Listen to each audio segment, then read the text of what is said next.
Object permanence is a major milestone in the development of an infant. It is when the baby is capable of understanding that an object still exists even when it cannot see the object. Before that time, a baby will be playing with an object but will instantly forget that it exists the second that somebody hides it from him.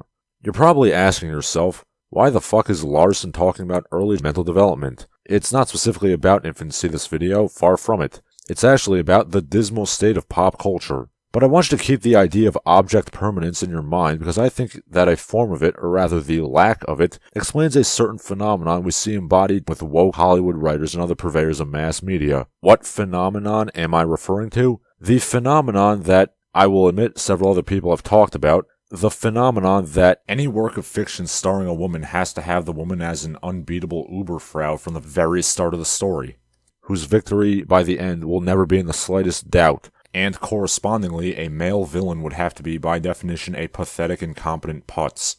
Anybody who has ever written a story or directed a movie or done any narrative will instantly recognize that this robs the story of any drama or tension. Why bother watching if there's no doubt that the hero's gonna win? One would think that this is in fact blindingly obvious, but the arbiters of our culture don't seem to understand that. These people are under the impression that showing a woman as being weaker than a man is an assault on womanhood, even if the woman only starts as being weaker and becomes stronger over the course of a narrative. You know, that Joseph Campbell Hero's Journey 101 thing. The fact that she was weaker at any point in her life means that in their eyes, she will always be weak. And here is where I feel the concept of object permanence applies.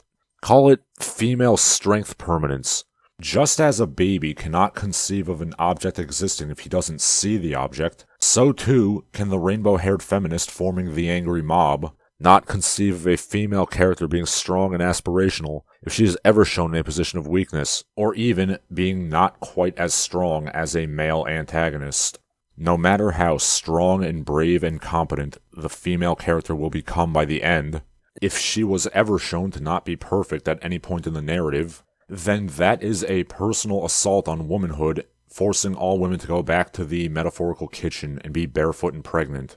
To you or I, that's ridiculous because we have above average IQs and we're capable of both remembering things that happened 2 hours ago and of conceiving of things that will happen 2 hours in the future. But the Tumblrista is incapable of doing this. Why? Well, I can only come to the conclusion that they themselves have the minds of infants.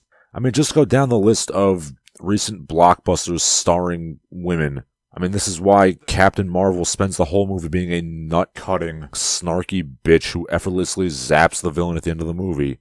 This is why What's-Her-Face in the new Star Wars trilogy effortlessly use force powers and defeat trained Sith in lightsaber combat, despite spending her entire life as an unlettered orphan garbage collector on a pissant backwater. Hey, remember when the protagonist of another Star Wars movie spent 3 movies learning force powers? And even then, he's shown to not be particularly good at them? Imagine if movies starring dudes did this. Like, imagine if Rocky started off with Rocky already the champion. That's it. Okay, he's the champion and he wins. That's why nobody will give a damn about those movies in 5 years, while the originals will live on.